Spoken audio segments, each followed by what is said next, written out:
በሀገሬ መሰናዷችን በባህር ዳር ከተማ ኢትዮ ኢንተርናሽናል አካዳሚ ነው የተገኘሁት። የመጀመሪያ ሴሚስተር ውጤታቸው ምን ይመስላል? ለ2018 የትምህርት ዘመን እቅዳቸው ምን ነበር? ያለ ማሳካትስ ምን ያህል ርቀት ሂደዋል? ያጠናን ስልታቸው ምን ይመስል ነበር? የሚለውን ከ5 እስከ 8 ያሉ ልጆችን ጋብዤላችኋለሁ። እነሱ ምን ይላሉ? በሀገሬ መሰናዷችን እናስቃኛችኋለን። ልጆች አብራችሁን እንድትቆዩ እጋብዛችኋለሁ። ኤልዳና ጸጋዬ እንዴት ነሽ? እግዚአብሔር ይመስገን። እሺ ለልጆች ራስሽንና ትምህርት ቤትሽን አስተዋውቂልን። ስሜ ኤልዳና ጸጋዬ ይባላል። የመጣሁት ከ5ኛ ክፍል ነው። የትምህርት ቤቴ ስም ኢትዮ ኢንተርናሽናል ይባላል። ስሜ ድላይት ፍሬ እባላለሁ። የምማረው ኢትዮ ኢንተርናሽናል አካዳሚ ነው። የ6ኛ ክፍል ተማሪ ነኝ። እኔ ተማሪ በእምነት አምሮ እባላለሁ። የምማረው ኢትዮ ኢንተርናሽናል አጸደ ህጻናትና የመጀመሪያ ደረጃ ትምህርት ቤት ነው። የ7ኛ ክፍል ተማሪ ነኝ። ስሜ ሜሮን አምሳሉ ይባላል። የ8ኛ ክፍል የኢትዮ ኢንተርናሽናል አካዳሚ ተማሪ ነኝ። ኤልዳና የ2018 የትምህርት ዘመንን እንዴት አገኘሽው? ምን አቅደሽ ነበር? አሪፍ ነበር። አሁን የ2018 ውጤቱ እንደ ከአንደኛ ክፍል ጀምሮ እስከ 5 እያለ እስከ 8 ይቀጥላል እና እዛው የምታውቂውም ነገር እየጨመርሽ ነው የምትሄጂው። እውቀትሽም እየሰፋ ስለሚሄድ ጥሩ ነበር። እንደጠበቅሽው አገኘሽው? እቅድሽ ምን ነበረ? ጎበዝ ሁኜ ተማሪ አንደኛ ለመውጣት ሁኜ ለማለፍ ነበር እና አሁንስ ተሳክቷል? አዎ ተሳክቷል። እሺ ከአንደኛ ክፍል ጀምረሽ እስካሁን ያለሽ ውጤት ምን ይመስል ነበረ? አሪፍ ነበር። ደረጃሽስ? ደረጃም ከአንድ እና ከ3 ውጪ ወጣሁት። ከ1 እስከ 3 ነው የምትወጪ? ዘንድሮ በቃ ትምህርቱን ለመድፈንና ሁሉንም ትምህርት ጥሩ ውጤት ለማውጣት ቤተሰቦችን ለማኩራት ያሰብኩት። ቆይታሽስ እንዴት ነበር? የ2018 ከመስከረም ጀምሮ የነበረው ቆይታ ምን ይመስል ነበር? አሪፍ ነበር። ውጤትሽ ጥሩ ነበረ? ስንት አመጣሽ? ከ40 40 ነው። ከ100 ደግሞ ከ700 686። የ2018 የትምህርት ዘመኔ አሪፍ ነበረ። እናም እንዳቀድኩት ሆኖልኛል። ምን አቀደሽ ነበር? ያቀድኩት ያው አሁን 6ኛ ክፍል ሚኒስትሪ ተፈታኝ ስለሆነ ከ95 በላይ ማምጣት ነበረ። ሁሉንም ትምህርትና አምጥቻለሁ። አመጣሽ? ከ95 በላይ እንዳቀድሽው 100% ተሳክቶልሻል ማለት ነው። ምንባብ ጥያቄዎችን በማምጣት የተለያዩ ወርክሽቶችን በመስራት ሲያግዙን ነበረ። የቡድን ስራም እንሰራለን። በየጊዜው ይሰጠናል በሁሉም ሳብጀክት እና ሁሉም መምህር የራሱን ቡድን ሰጥቶን የተለያዩ ቡድን ስራዎችን ሰርተናል። በጣም አሪፍ ነበረ። እንደጠበቅኩት ሆኖ አግኝቻለሁ። ከባለፈው አመት የተሻለ ውጤት እንደማመጣ አቅጄ ነበር የተነሳሁት። እሱንም እቅዴን አሳክቻለሁ። እሺ ምን ነገሮችን ስትተገብሩ ቆያችሁ? የተለያዩ የቡድን ስራዎችን እንሰራለን። የግል አሳይመንት እንሰራለን። እንዲሁም የክፍል ስራ፣ የቤት ስራ ይሰጠናል። ሚድ ኤግዛም እየወሰድን ቴስትም የክላስ ፈተና እንፈተናለን። እንዲሁም ደግሞ አሁን ሰሞኑን የተፈተኑ የፋይናል ፈተና አለ። እሱንም ተፈትነናል። እንደዚህ እያደረግን የመጀመሪያውን መንፈቅ አመት ትምህርትን አጠናቀናል። የ2018 የትምህርት ዘመን በጣም ጥሩ በሚባል ሁኔታ አልፏል። ኪዩዞችም ነበሩ፣ የግሩፕ አሳይመንቶችም ነበሩ።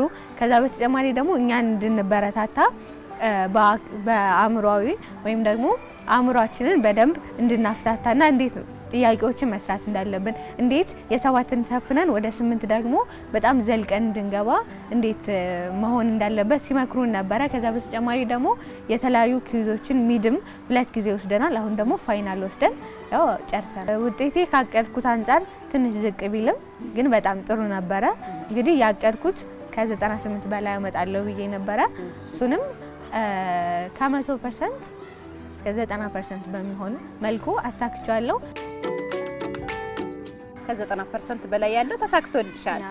አሁን 100 ለመሙላት ምን የጎደለሽ ነገር አለ ስታስብ? ሳስበው ለማስተዋል አንዱ ስትይዥ አንዱ ስለሚጠፋሽ ያን በቃ አንቺ ለማስታወስ እንድችል አንቺ የማስታወሽ ጭንቅላትሽ እንዲያስታውሽ የምታደርጊው ነገር አለ። የሁሉም የተለያየ ስለሆነ እሱን እንዲይዝ እንድማርበት አድርጎኛል። አሁን የአንደኛው ሴሚስተር የሁለተኛው ሴሚስተርም ስለሚመጣ ያችን ኤክስ እንዳስታውሳት ያደርገኛል።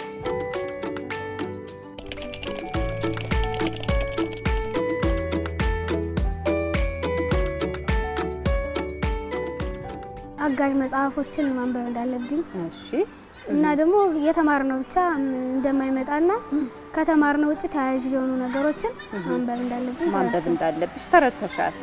ወደፊት ማሻሻል የምፈልጋቸው ነገሮች እኔ አሁን ጎበዝ ተማሪ እንደሆነ ያደረጉኝን ነገሮች ባለበት እየቀጠልኩኝ ከዚህ በላይ ደግሞ 99 97 እና 92 ያመጣቸውን ውጤቶች 100 ለማምጣት እያቀድኩኝ ይገኛለሁ። ያሁኑ ውጤቴ አዎ መድፈን ይችል ነበር፣ ሙሉ በሙሉ ማምጣት ይችል ነበር። ግን አንደኛው ትንሽ አለማስተዋል ነው፣ ሁለተኛው ደግሞ በደንብ ውስጥ ላይ ገብቶ ያለማንበብ ችግር ነበር። እንግዲህ እነዚህንም ቀርፌ በሁለተኛው ሴሚስተር ለማስተካከለው ጥረት አደርጋለሁ።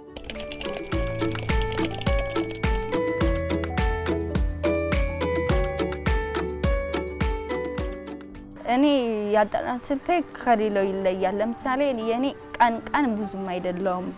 እኔ በማታ ነው ማነብ። ማታ በፕሮግራም ነው? በፕሮግራም። ለምሳሌ መጀመሪያ ቀጥታ ሄድና የሚከብደኝን ወይም ያልጨረሱትን ድጋሚ ደግመዋለሁ እና እንደዛ እያደረኩ ጨርሳለሁ። ማጠናው በፕሮግራም ነው። እሱም ለመጀመሪያ የቤት ስራዬን ከሰራኝ በኋላ ፕሮግራሜን ተከትዬ አነባለሁኝ። በዛ መንገድ ደግሞ ፈተና ሲደርስ እንደገና ሪቫይዝ ወይም ደግሞ ክለሳ ያደረኩኝ ሳጠና ለፈተና እጅግ በጣም እየተዘጋጀው እንዲሄድ ያግዘኛል።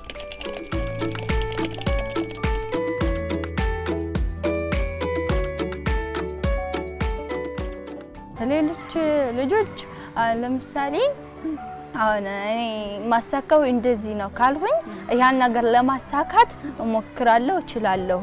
ስለዚህ 100 ነው ማመጣ ካሉ እንደሚያመጡት በራሳቸው መተማመን እንዳለባቸውና እንደዚህ አንድ ኤክስ ገባይ ብሎ መቆጨት እንደሌለበት በሌላኛው ጊዜ ሲመጣ ማስተካከል እንደሚችል በፕሮግራም ማንበብ አለባቸው ላለው እናም በፕሮግራም ካነበቡ ያሳቡትን ነገር ማሳካት ይችላሉ። ልጆች ማንበብ ያለባቸው ፈተና ሲደርስ ብቻ አይደለም የሚያነቡት፣ ዛሬ የተማሩትን ቤታቸው ሄደው ማንበብ አለባቸው። በዛ ደግሞ ያልተረዱትን ነገር በነጋታው መጣው መምህራኖቻቸውን በመጠየቅ የተለያዩ አጋዥ መጽሐፍቶችን በማንበብ እውቀታቸውን ማዳበር አለባቸው። አንድ ሰው ውጤታማ ሊሆን የሚችለው በራሱ መንገድ ስለተመራ ሳይሆን ሌሎች አጋዥ መጽሐፍቶችንም የሰዎችንም ምክር በማዳመጥ ራሱን መለወጥ ይችላል። በዛ መንገድ ተማሪዎች ውጤታማ መሆን ይችላሉ ማለት ነው። ጠንክረው እንዲያጠኑ በደንብ በፕሮግራም አውጥተው ከትምህርት ቤታቸውም ከመምህራቸውም ጋር ያላቸውን ግንኙነት እንዲያሰፉ ነው። ግን አብዛኛው ተማሪዎች ለምሳሌ ብናነብም አይገባንም፣ ፈተና ላይ ስንገባ ይተንብናል፣ ሁሌም ካሰብነው አንደርስ የሚሉ ልጆች አሉ። ግን እንደሱ አንዳንዴ ሊያጋጥም ይችላል። ነገር ግን እነዚህ ለምሳሌ እኔ ጎበዝ ተማሪ የሆንኩት ምንድነው ግዴለሽነትን በማስወገዴ ነው። የሚጎትታቸውን ነገሮች ሁሉ ትተው በትምህርታቸውና በዓላማቸው ላይ ትኩረት ለማድረግ መወሰን አለባቸው። ለዓላማው የቆረጠ ተማሪ የሚጎትቱ ነገሮች ሁሉ ለዓላማው ሲል መስዋዕት ለማድረግ መጨከን ይኖርበታል። በመንገድ ላይ አዎ ድካም አለ፣ መውደቅ አለ። ግን ይህን መጥላት የለባቸውም። ለምሳሌ የልብ ምት መለኪያ መሳሪያ ላይ አይተሽ ከሆነ ቀጥ ያሉ ምልክቶች የሚያሳዩት ሰውየው እንደሞተ ነው። ግን ምልክቶቹ ከፍ ዝቅ ደፋ ቀና ካሉ ምንድነው የሰውየው እስትንፋስ እንዳለ ያመለክታሉ። ስለዚህ ተማሪዎችም በትምህርታቸውም ሆነ በዓላማቸው ለመድረስ በሚያጋጥማቸው መሰናክሎች ላይ እነሱን እንደ ችግር ሳይሆን እንደ መፍትሄ መንገድ አድርገው ተጠቅመው እንዲሰሩባቸው እንዲያስተካክሏቸው እመክራለሁ እና የዛሬው ወይም ደግሞ አሁን ያላችሁበት ደረጃ የወደፊታችሁን አይለካውምና ወደፊት ለመጣር ሁሌም ለመሞከር አትፍሩ። በአጠቃላይ ዶንት ስኬር ቱ ቢ ትራይ ለማለት ፈልግ። ለሁላችሁም ግን አመሰግናለሁ። እናንተ ነገ ሀገር ተረካቢ ልጆች ስለሆን ዛሬ ጠንክረን መማር ይኖርብናል። ቻው ልጆች። በኢትዮ ኢንተርናሽናል አካዳሚ የሚገኙ ተማሪዎችን ውጤታቸውን ነው ያስቃኘናችሁ። ከዚህ በመነሳት እቅድ አውጥተው ነው የሚያነቡት፣ በእቅድ ነው የሚመሩት። እቅዳቸው እንደተሳካ ነግረውናል። ሌሎች እቅዶችን ለማሳካት ያሉባቸውን ክፍተቶች ደግሞ ማሟላት እንደሚገባቸው ከነሱ ጋር ቆይታ አደረግን። ልጆችዬ እናንተስ ምን ማድረግ ይገባናል ብላችሁ አሰባችሁ? ለነገ መሰረት የምትይዙት ዛሬ ነውና ዛሬን ተጠቀሙበት የሚል መልእክት እናስተላልፋለን። ሌሎች አሚኮ ልጆች ዝግጅቶቻችን ይቀጥላሉ። ጥሩ ጊዜ ይሆንላችሁ።